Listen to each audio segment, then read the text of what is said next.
on a call together last week. So half of what Adrian would say would benefit from people who weren't in the working group call.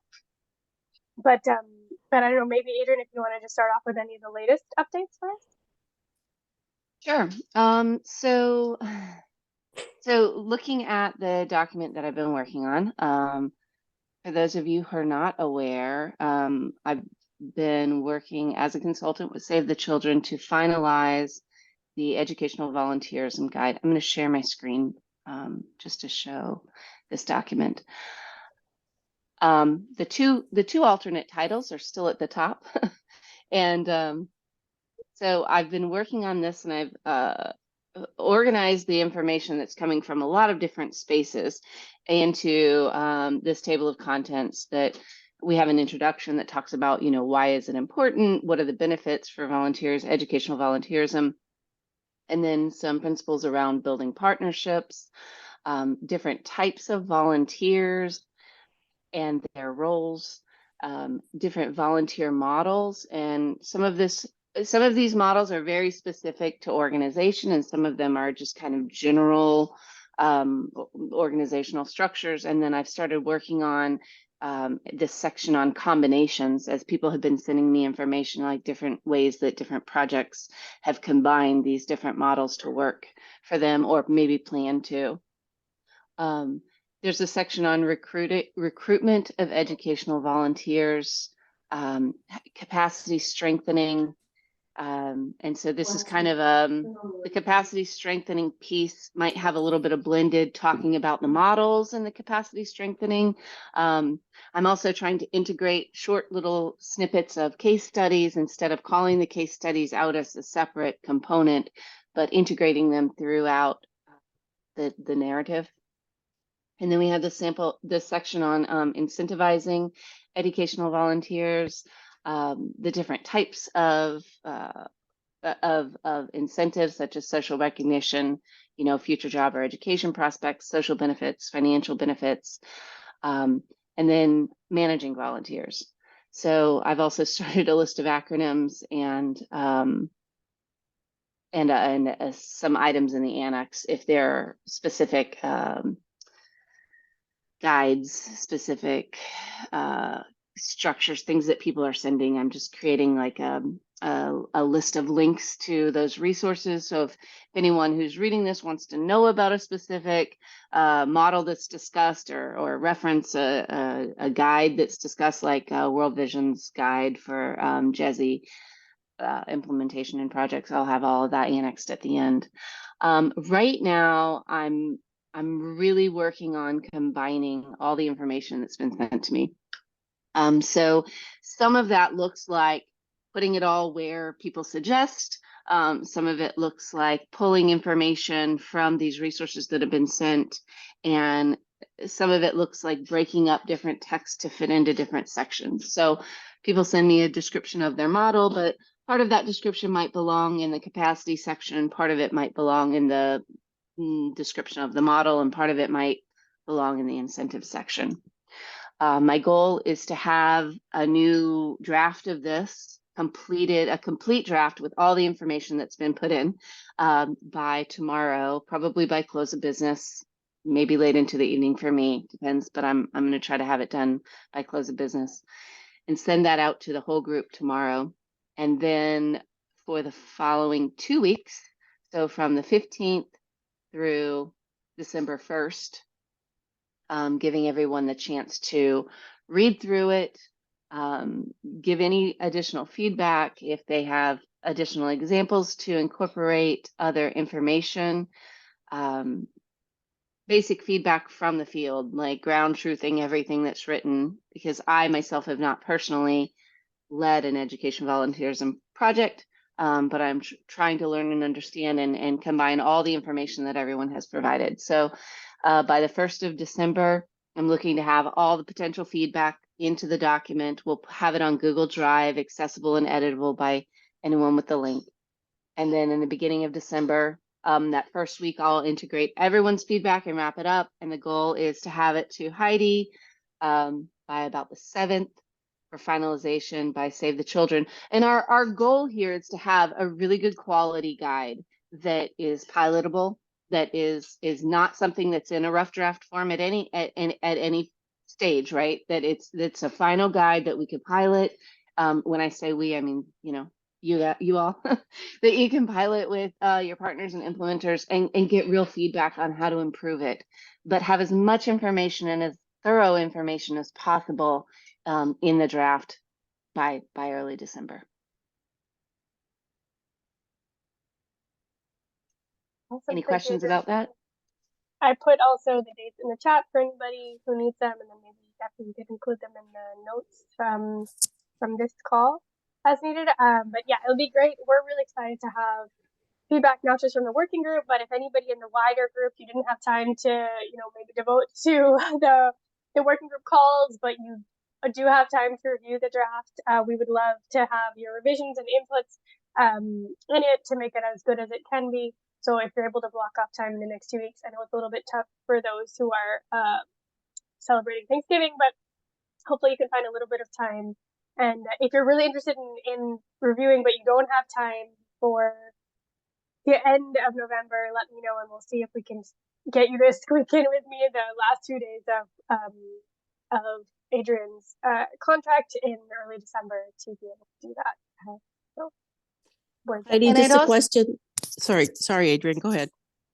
I just also want to note, if as you're reading it, you notice that there are certain organizations that are mentioned multiple times, it's because those organizations have provided me with a lot of information about their models, a lot of information about how they work. And so it's just kind of credit is due to those who've really provided. So if you'd like your organization mentioned more or mentioned at all, then I would encourage providing some type of documentation about what the organization does so that it can be integrated. Okay. Just a quick question to Heidi. When is the review to be done exactly? By what date? So by the 30th. By the 30th. Okay. Yeah. So I put it in the chat. So basically, Adrian's sending Okay. us, you know, after tomorrow, she's sending us the like full draft, and then people have about 2 weeks until the end of the day on the 30th, November 30th, to review and revise. And then from the 1st to the 6th, she's going to be trying to like incorporate any comments that people have left. And that way, when I'm back on the 7th, I can do a final review. And then, you know, if anybody's interested in helping me do like a final read through or raising the Adrian at that point, let me know. But, and then hopefully you're going to help us do like a copy edit with fresh eyes. So that would be great. But if other people are interested in engaging after the 30th, let me know. But our real goal is to have the whole thing finalized by December 15th, hopefully. Okay. Maybe not like formatted and looking pretty, but at least having all the like words there that we want.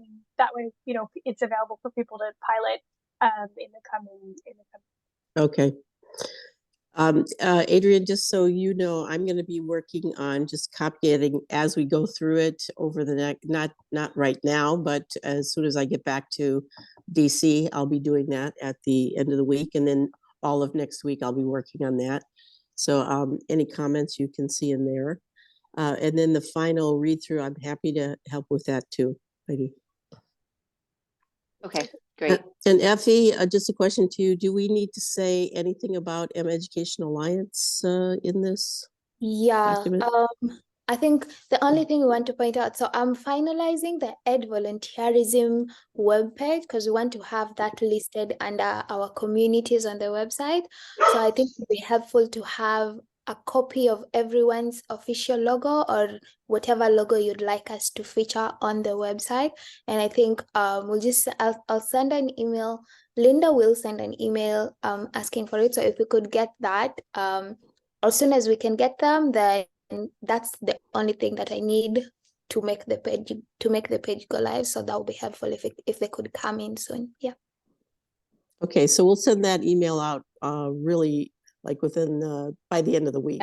Yeah. And then the logos, what's the sort of date that you need that by? Probably Effie?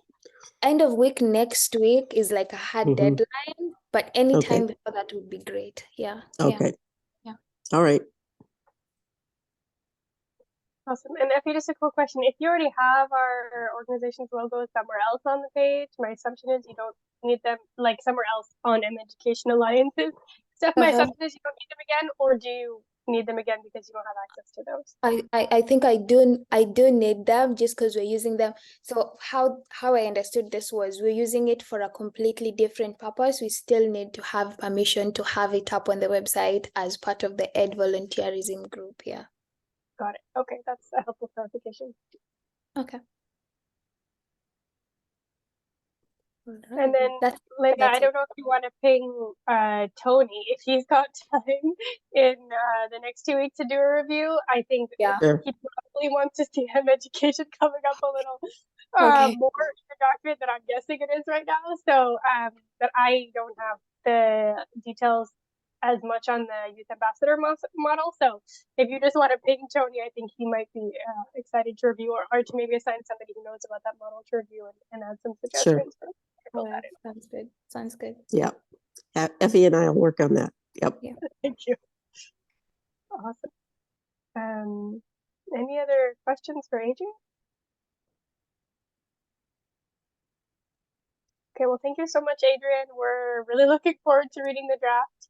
I'm looking forward to reading it either on my phone while on vacation or I may bring my personal laptop and read it from there. But I know it's a lot of work, and I know people have been sending you a bunch of documents the last few days. So I'm excited to see how it all comes together. So thank you so much, and feel free to reach out over WhatsApp or whatever while I'm on leave if you have any questions.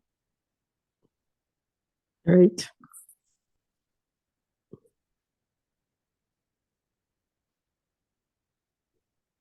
Awesome. And is the next thing on our agenda the next presentation? I'm really excited for this presentation. I was looking through some of the slides and I'm really excited to hear. Me too. Sounds good. Yes, first of all, I really enjoyed reading through that document because I hadn't seen anything like that before. So congrats to everyone and Adrian for putting it together. That's really exciting. And the second thing, since you all were talking about the reading comprehension group, is that I think a year or two ago, I heard a comment on a webinar talking about reading comprehension. Oh, well, we haven't got that advanced in our app because the assumption is no student could read a whole passage on a mobile phone. And you're talking about reading an entire document on your vacation on a mobile phone because we've been teaching 10-paragraph essay reading comprehension on our smartphone app for about 5 years. I was so shocked when I heard that. The young kids today are doing their entire, not just reading, they're writing their term paper on the phone. So the world has changed, hasn't it? So dramatically. My nephew literally, writes his term paper in Google Docs on his phone. So it's a new world. First of all, thank you for having me and for anyone watching on video. Learning Upgrade was started 25 years ago by my family. We've now enrolled 3 million people in our program. And what happened to get us to create this new Learning Circles Ed Volunteerism model was completely accidental. In the middle of COVID, we literally, Aga Khan Development Network, one of the largest NGOs in the world, has focused humanitarian assistance as their refugee serving group based in Canada. And they literally found us on the internet by accident and reached out to us and said, we are trying to get 5,000 Afghan refugees in Turkey with their families to repatriate in Canada. And we have to teach them English and they have to pass an IELTS test at a pretty high level. And they're very low level, mostly read the Arabic script. And so how can we get them going? And we've been trying to do this over Zoom with our volunteers in Canada. It's almost all volunteer organization focus. And so they said, we're not getting anywhere. Trying to teach them English over Zoom with very radically different time zones. and volunteers who have various levels of Dari language experience and English teaching experience. So you really, either someone knows Dari or they know how to teach English, but both is not happening. And so there were a lot of issues. So we started an experiment. How can volunteers work with people halfway around the world using smartphones? Because the students, which were both children and adults in Turkey, did not have access to computers, could not travel to a computer center, were stuck at home during COVID. They had no human contact with the students. So this was an extreme case. So how could we do it? So that's what we started. I'm going to share my screen. We started working with them on what I call quarterly cycles. And we're now on cycle number 8 with them. And we now have 8,000 refugees in 9 or 10 countries. We keep adding them around the world with this group. So you're going to see a lot of refugee slides because this is my presentation at MED Alliance, but we're applying the model to everything now. We're applying it to parents and children at elementary schools in the United States. We're applying it to microfinance programs in Liberia. So you'll see a lot of refugee. So you have to think broadly about it, okay? So this is kind of a map of where we're deploying this model, kind of around the world in a variety of different contexts. For these ladies are Afghan refugees. We have women in India in a job training program, African education program in Zambia, using it with middle and high school students. So Focus is who I talked about. This was their problem, all volunteer run, and how can they get fairly rapid, dramatic growth with a volunteer-led program, which in this case were remote.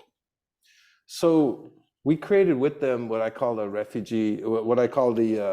Learning Circle WhatsApp model. Learning circles have been used for years in person in libraries, and they're mostly about getting learners together once a week or once every 2 weeks. And I used to call it like an AA meeting for literacy, and I got into trouble. So now I just say it's a bunch of people getting together in a circle and talking to each other every week about their learning, and then they learn asynchronously.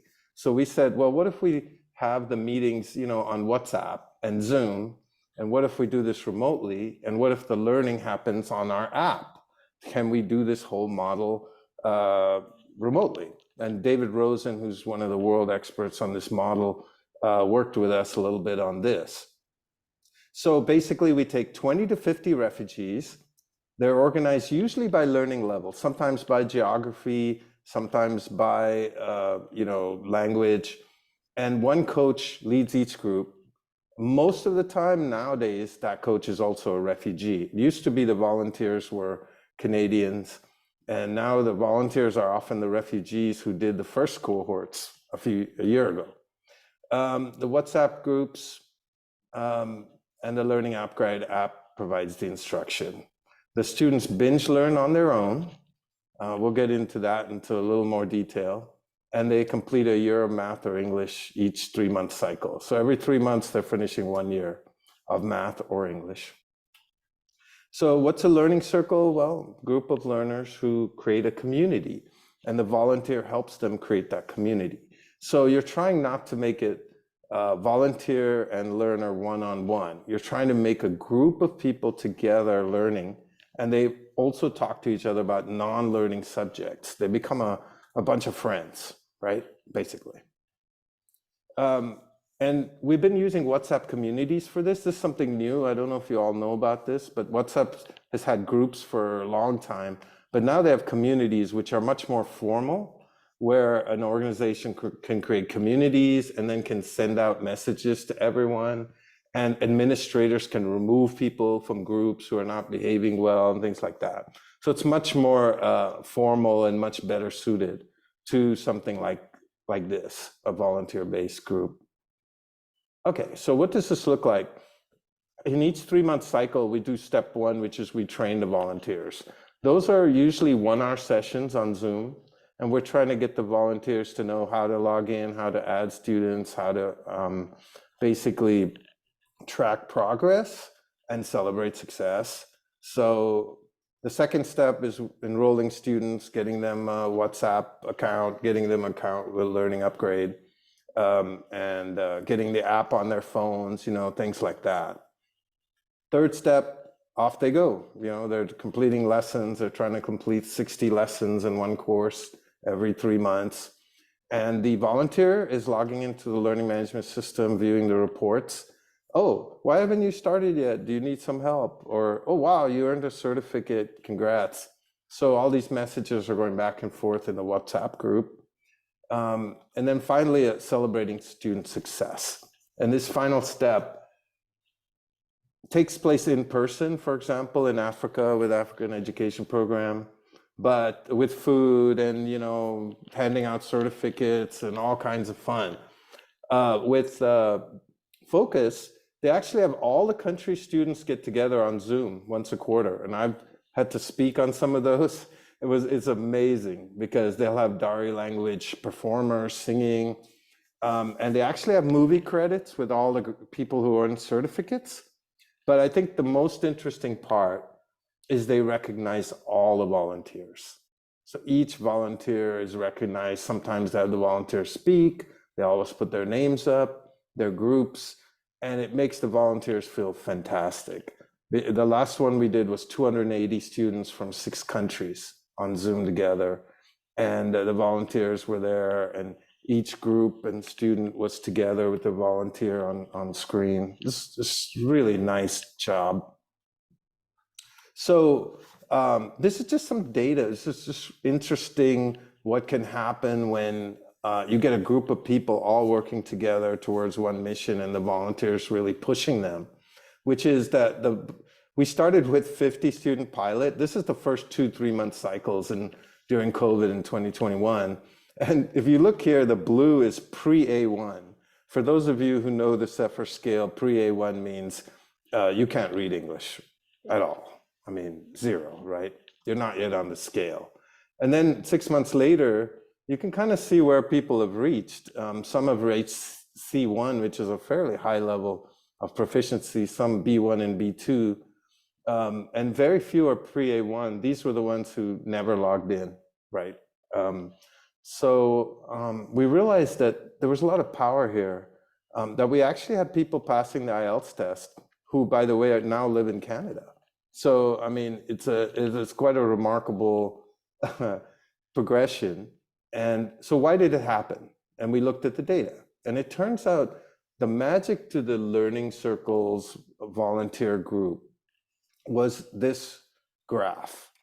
Basically, let's say we're working in a traditional adult health program in the US, right? Without smartphones and all involved and learning circles and volunteers and all that. Typically, they will do 30 minutes a week in a computer lab, right? Our program takes 25 hours to finish one course, which is 1 year of learning, okay? One Sefer level, you could say. And so if it's half-hour week, then you'll finish in 1 year. So you do 1 year every year, right? So that's that's just normal pace of learning, you could say.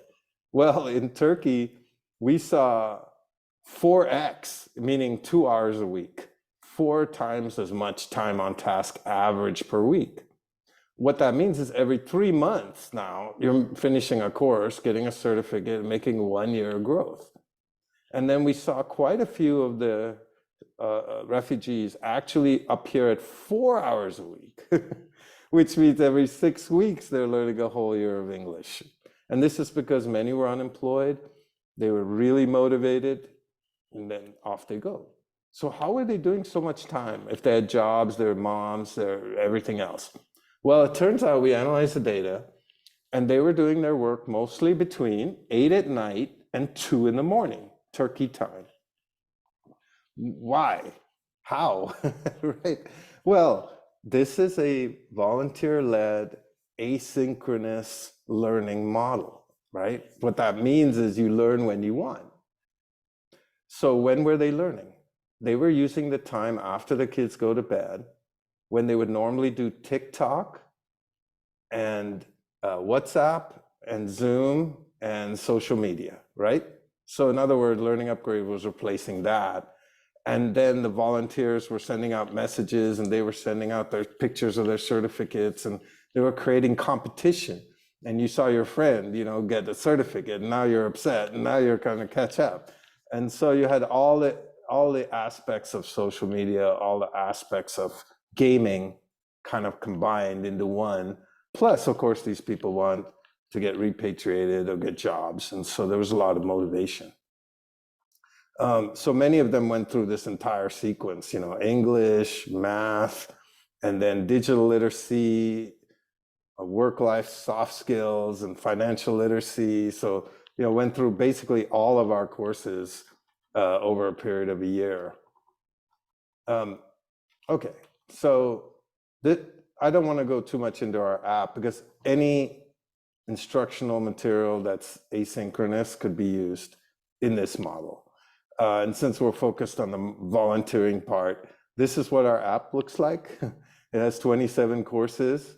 This is, for example, digital literacy, 60 lessons. And you go all the way through in order, and you come back and review the mastery and do everything.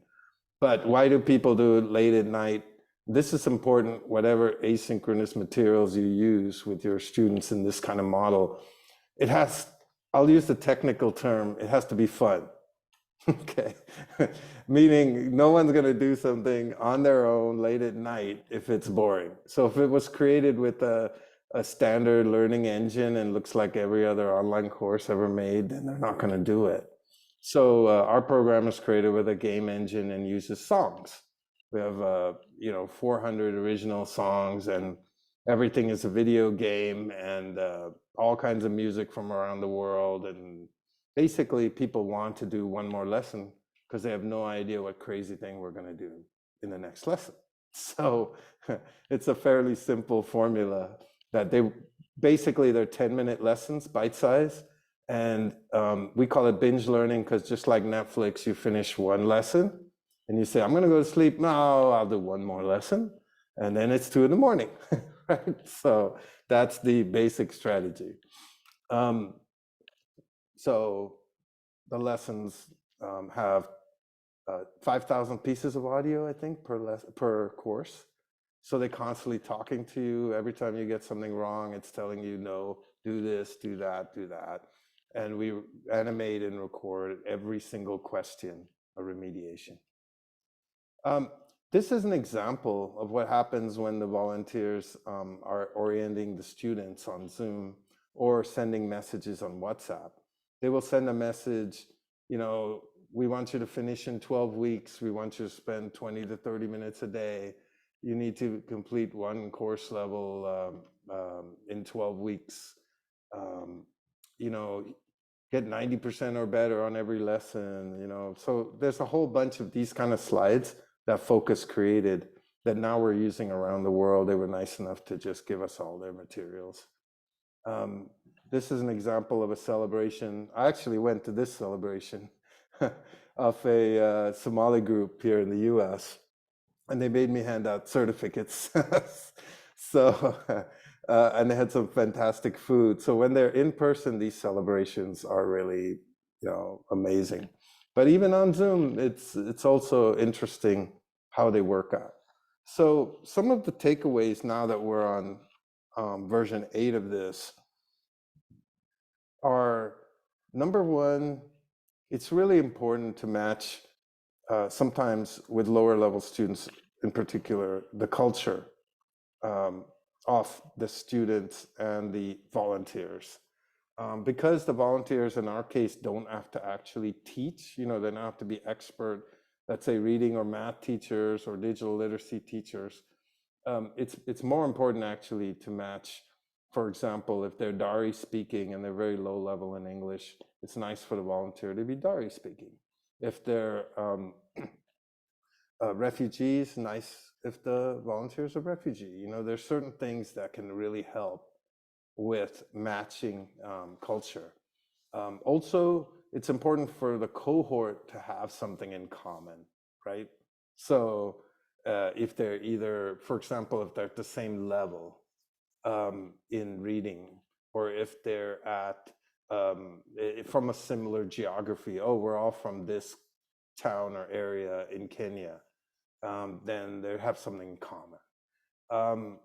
The other thing we realized is that the digital literacy of the volunteer is important, meaning you got to know, they don't have to be experts, but some volunteers will be very good with mobile phones. And so they can help people who are struggling, right, to install an app or to log in. Some are very good at logging into our LMS and looking at reports, and others, their eyes glaze over, what are you talking about? I can't look at this. So sometimes they need a certain level of digital literacy to do a program like this, not super high, but it helps. And the final thing is WhatsApp, right? So, they're going to be using WhatsApp a lot. And so they have to be comfortable with social media, chatting and texting and doing things like that. One of the things we created, by the way, was a spreadsheet, a Google Sheet and a Google Doc that has lessons. It's a lesson plans for the volunteers. So they will take, for example, a screenshot of a paragraph from one of our lessons, and they will send it out on WhatsApp, and they will ask everyone to record the paragraph and upload it back to WhatsApp. And suddenly you have 30 paragraph videos of people reading this paragraph. And things like that seem to work really well. It's a way to create WhatsApp prompts that we've already created, and people will send it out on WhatsApp and then get all these responses. So it's lesson plans by WhatsApp. I never thought I'd be saying that, but basically you can do it, and people are doing it, and it's kind of fun.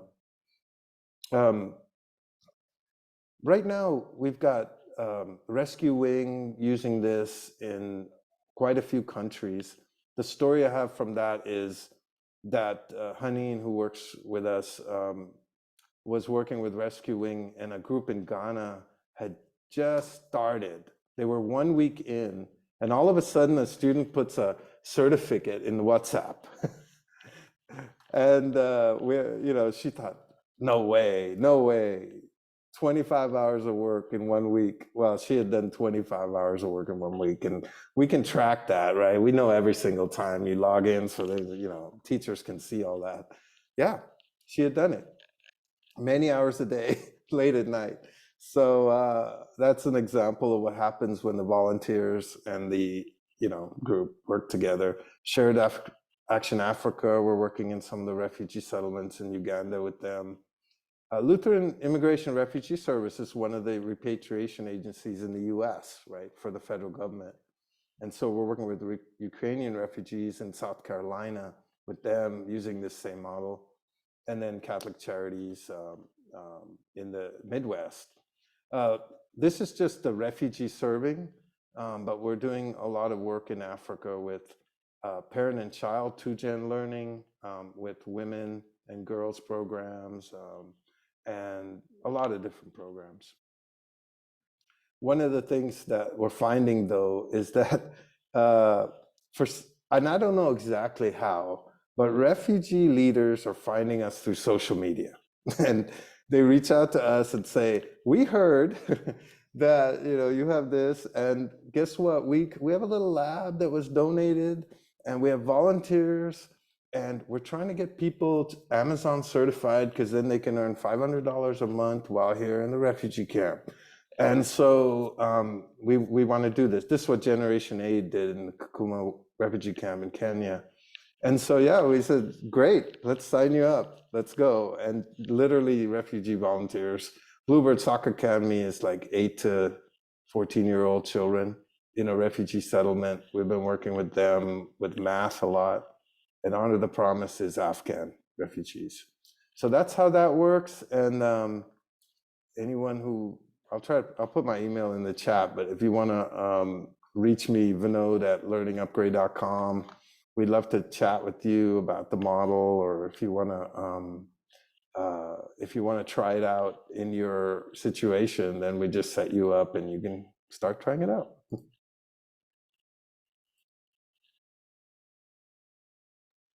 That's amazing. Thanks so much for that presentation. A bunch of us, Linda and I, just like kept popping questions into the chat as you went, so we didn't forget.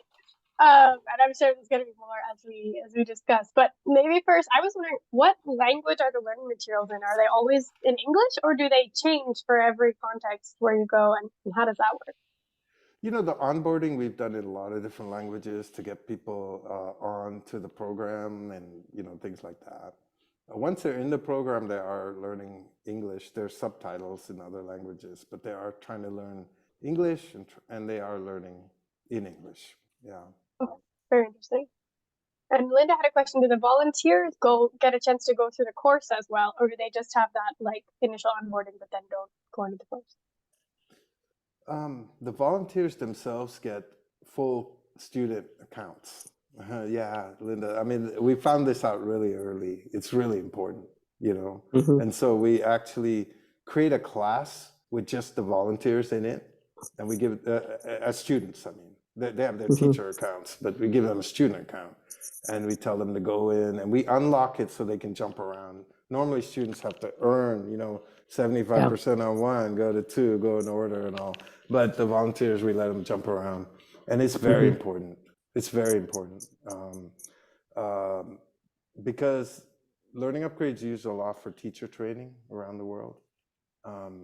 Because a lot of teachers' skills on either English skills or teaching English skills are not so high.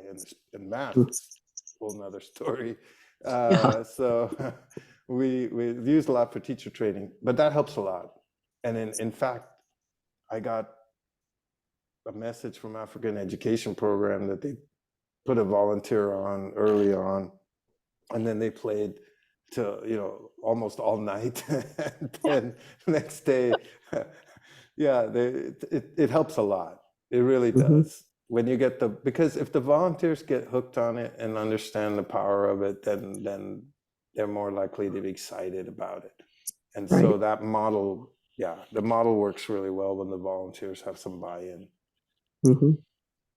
That makes sense. I was wondering, in terms of, you talked about like only a 1 hour onboarding for training for your volunteers. Does that include like how they build trust with their group, especially if these groups are happening just over WhatsApp? Like, I was wondering kind of how they build trust, like how their group kind of is actually motivated by them if they've only ever met on WhatsApp. You know, I don't even know if they're doing videos or just SMS on WhatsApp. I think some of it's videos, some of it's the 1 hour training is more nuts and bolts, and then we have follow-ups like 2 weeks, 4 weeks, 6 weeks kind of later that get into more detail. We find if we try to hit them with too much stuff, they go deer in the headlights. So we don't go over reports till they have their own data. We find that people don't care about reports until there's their own students' data, and then they care a lot about reports. So if you show it with generic data, it doesn't mean anything. But 4 weeks later, you go, oh, here's, you know, here's so and so. Oh my God! Oh wow! They did all that, and oh yeah, I can see that, and you know, so suddenly it makes sense. But yeah, you know, the organizations themselves do their own training of the volunteers, independent of us. You know what it is? So there's a combination of training, you could say. They've already, you know, usually the organizations have already brought the volunteers into the fold and done some training on their own. And then we do some training, which is more about how you do WhatsApp groups and how you use Learning Upgrade and how you do reports and all that. So I think you're right. I think it's a combination where the organization does a lot of that. If the organization is not geared up to do that, we do a lot more. You know. So just to follow up on that, Heidi, the structure of how you do this from your position down through the organizations to teaching within the students themselves, is it like a pyramid structure to support the whole infrastructure of the volunteers? How do you actually create the organization? of it. Do you understand my question? We're asking Heidi or me? I'm sorry. Oh, I'm sorry. I'm asking you, Vinod. Oh, Yeah. okay. Sorry. I'm sorry. Yeah. No, I mean, usually in an organization, we're starting out with the higher level people that we're talking to about the overall goal, right? Like with Focus, Yeah. we started with their upper management and talking about how Okay. we can do this whole thing globally, right? Then when we started picking Turkey and saying we're going to start with 50 students and one volunteer, then it's getting down to let's figure out the right volunteer match. And it was only a lot of mistakes, really, to be honest, off the matching. I mean, we found out now that with the advanced students, you can have 100 or even 150 in a group. They're just zooming through. But if you have very low level students, you need 15 or 20 in a group. So Okay. you only find that out by doing a few iterations. That kind of data comes from it's different. It's different with children. It's different with when we're African education program, we're working with two pain points with them. One is when students switch to secondary school in English, it is a real shock. So we're working with sixth graders in Zambia, and it's a shock. I mean, they just hit, oh my God, I'm learning in English, and that kind of thing can really be a big transition. So in Africa, we're working a lot on this transition. And also we're working on the 12th grade transition to work or to college or vocational programs. That's another big shock. So sometimes you're focused on those things. And so we start with talking with people about the overall strategy, the management of the NGO. And then we get down to how can we match the right volunteers to the students? Yeah. How big should the groups be? How should the groups be organized? If you have 500 students, how should you break them up into groups? There's a real strategy there to create the right, structure, kind of cultural cohort. You're trying to create magic out of nothing. And what a lot of people tell us is after 3 or 4 weeks, there's a lot of non-educational stuff flying across that WhatsApp group. They're talking about, what kind of clothes are you sending the kids to school with? Or what, they're just talking about everything, it's all kinds of stuff. And that's what you want. They're trying to create a learning community. They don't have to just talk about learning. And so you're trying to make friends. And when I was on Zoom in the last celebration, everyone brought their kids, on Zoom. These are from all over the world. And they were so proud of, mom or dad graduating from this thing. And a lot of the kids have their own accounts too, so yeah. But to answer your question, we have to talk to each level of an organization with a different hat on, right? For example, Focus actually tracks all eight countries and 20 different quote unquote schools with one master report, one line per school, so that the administrators in Canada can, in just a few seconds, tell what everyone is doing globally without looking at too much data. And then we can drill down. So what we're talking about with those groups, let's say if we were talking with Heidi at Save the Children at that level, and then there's down to the volunteer level. It's all different. But Heidi brings up a good point. It's if you want to get the volunteers to really understand the learning circles, it's really learning on the job, because each group is different in each application. And in the Focus example, it's a very dedicated group of volunteers that really deeply cares about the population. And so it's very easy. It's very, very easy.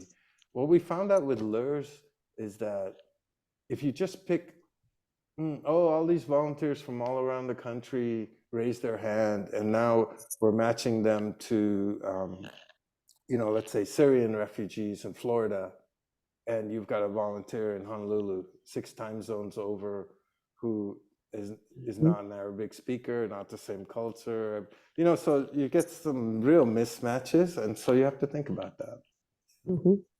Thanks.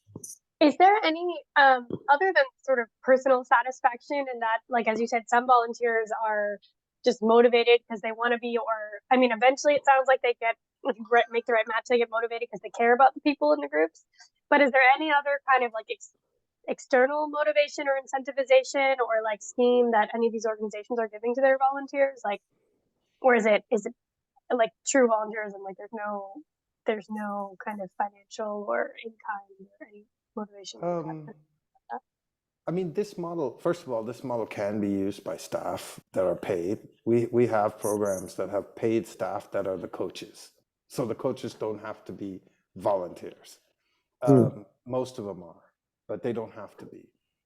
In fact, what we found is if you have a paid person on a staff and you dedicate them to something like this, they could handle 10 groups. You know, they could handle 500 or even 1,000 people if they're full-time paid. But if they're volunteers, they might do 1 or 2 groups, you know, because of the time commitment. In terms of incentives for the volunteers, I haven't seen, you know, money or gifts or anything like that. No, it's always been like more like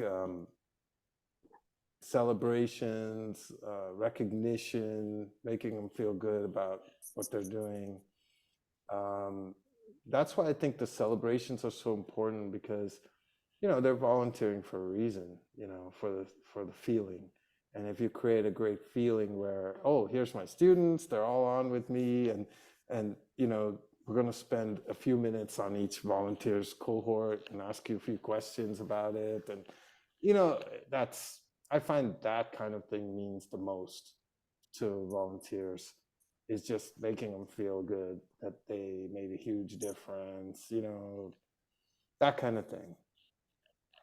Is that true? So, like with a lot of volunteers say the children works with, some of them depends on the part of the world we're in, etc. But very often there are people who initially have time to volunteer because maybe they're out of work, or maybe they're, you know, a college student or something, or something like that, where they initially like have some time, but they're also kind of lacking funds, you know. So with those volunteers, we found that if either if they like find a job or something, then we lose them pretty quick, because then they've like moved to someplace else to work, or they no longer have time to do it. Or like maybe they have time, like maybe it's a mom who spends most of her time with her kids, but she has a couple hours a week to devote to volunteering. But also like their family is, you know, below a certain poverty line, whatever, and could benefit from some sort of compensation for their time, even though it's like not really, it's never enough to really be like what you would actually get paid in a real job for those times, but it's sometimes something that makes a difference for those folks. So I guess I was wondering, with your types of volunteers, it sounds to me very much like how I think of volunteering in the US. Like people volunteer because they feel like it's the right thing to do, and they like get something emotionally out of it. But in other parts of the world, like that often isn't enough because they have such other sort of pressing needs. So I was wondering, with your types of volunteers, do you get both types, or do your volunteers tend to be from certain parts of the world? Actually, yes.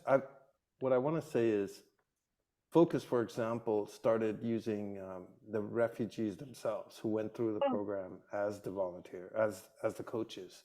And that was a real shock to me, because I went to, I think, number 4, it was the 4th quarter or 3rd quarter, and I said, somehow the coaches seems like they're different, you know, from the last group.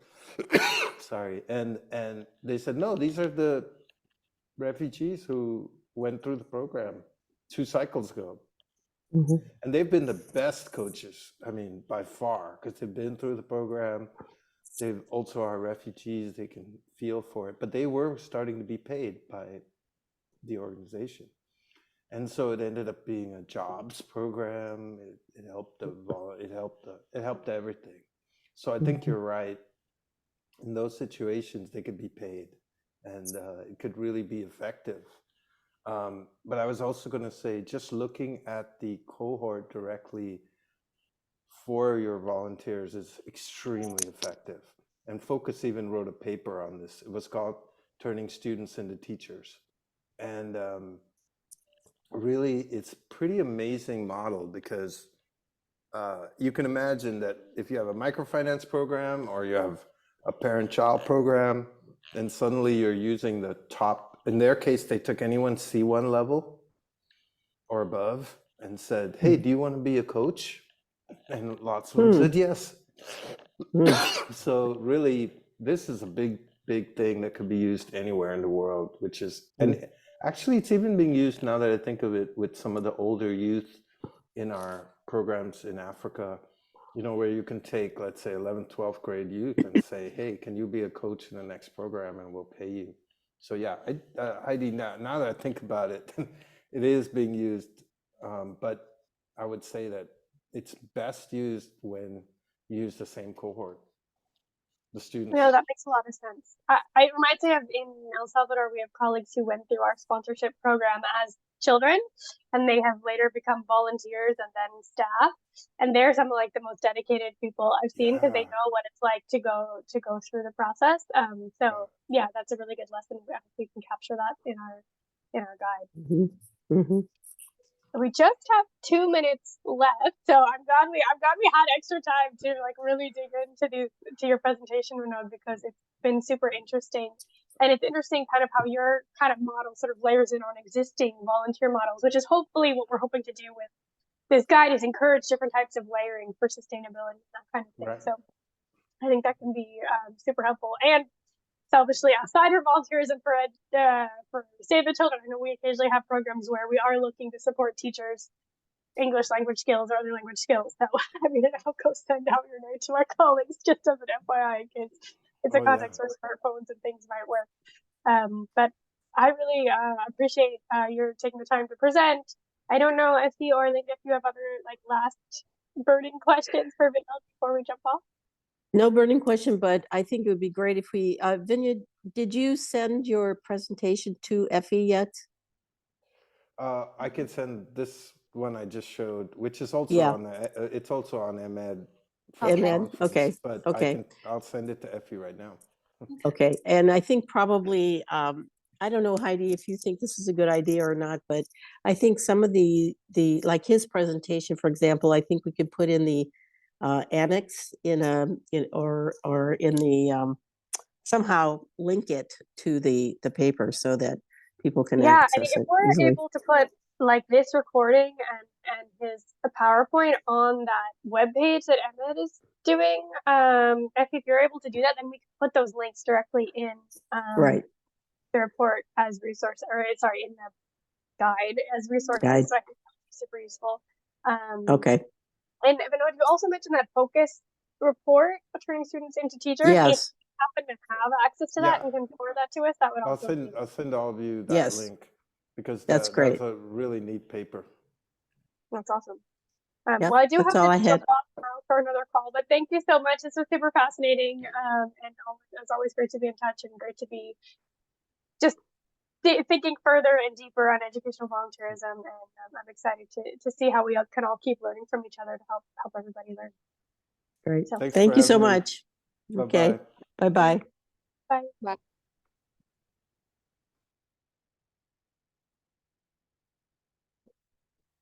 Okay. CoP.